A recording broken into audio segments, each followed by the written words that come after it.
भनेको कुलमान घिसिङलाई चाहिँ प्रधानमन्त्री मानेर तपाईहरु अब चुनावमा जाने?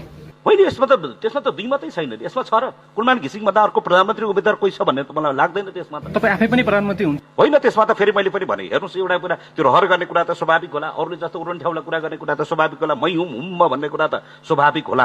तर के हो भने परिस्थिति यो खालको होइन। एउटाले मै मात्रै मेरै गोरुको 12 टका भनेर यो ढङ्गबाट चाहिँ देश विकासमा आउँदैन। यो बेलामा हामी कुलमान घिसिङलाई प्रधानमन्त्री मान्न तयार छौँ। यो बेलामा कुलमान घिसिङलाई यो देशको प्रधानमन्त्री मानेर कुलमान घिसिङको एकापट्टि बसेर हामी सघाउन तयार भएर आएका छौँ। त्यसैले गर्दाखेरि एउटा भाइरल हुने नाममा, एउटा अभिव्यक्ति दिने नाममा र आफ्नो अहंकार देखाउने सन्दर्भमा मात्रै मै हुम भनेर चाहिँ त्यो ढङ्गको अभिव्यक्ति होइन। त्यसमा त यो तयारी नै के को हो त? जमरा राखेको भने दसैँ मनाउनलाई त होला नि, पिङ हालेको त दसैँ मनाउनलाई त होला नि, होइन र? मादल बजेको भोलि नाच्नलाई त होला नि। त्यसैले गर्दाखेरि कुलमान घिसिङले भोलि यो पार्टीको नेतृत्व गर्नुहुनेछ। हामी वरिपरि बसेर भोलि हितचित्त सबै एजेन्डा मिलेको सन्दर्भ झण्डा पनि एउटा बनाएर जानेछौँ। होइन भने हामी हाम्रो पार्टीको एउटा लक्ष्य उद्देश्य लिएर त हामी दौडिरहेका छौँ। तर समग्रमा देशलाई निकास दिने सन्दर्भमा यो बेलामा कुलमान घिसिङको विकल्प छैन। यो बेलामा कोही रामको अवतार लिएर आउन सक्छ यो अन्यायबाट भने बाहिर ल्याउने सन्दर्भमा। त्यो रामको अवतार लिएर आउन सक्ने भने कुलमान घिसिङ नै हो र त्यो संसारले देखेको कुरा पनि हो।